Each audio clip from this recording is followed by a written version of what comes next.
Bonjour Paul, expliquez-nous ce qui est en jeu.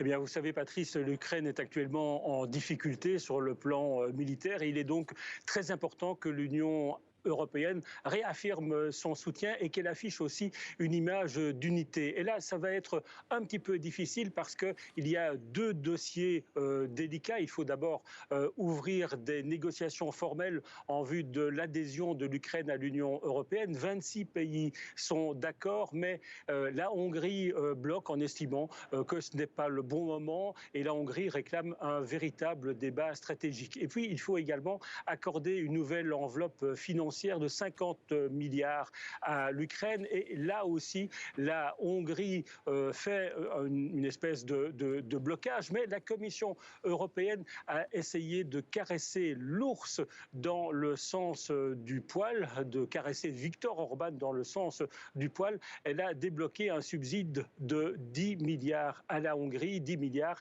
qui étaient gelés parce que la Hongrie ne respecte pas l'état de droit. Alors ces 10 milliards, cela ne représente qu'une partie des fonds qui sont gelés et il n'est pas dit que cela suffise pour amadouer Viktor Orban. En tout cas, ce matin, à son arrivée au sommet européen, il semblait inflexible sur les conditions pour ouvrir des négociations avec l'Ukraine. Écoutez-le.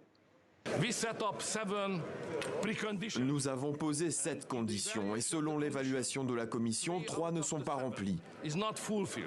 Donc il n'y a pas de raison de discuter de quoi que ce soit car ces préconditions ne sont pas remplies. Nous devons nous revoir plus tard quand ces conditions seront remplies par les Ukrainiens. Et Paul, l'autre grand dossier sur la table de ce sommet, c'est bien sûr le Proche-Orient. Comment l'Union européenne peut-elle peser dans ce dossier ?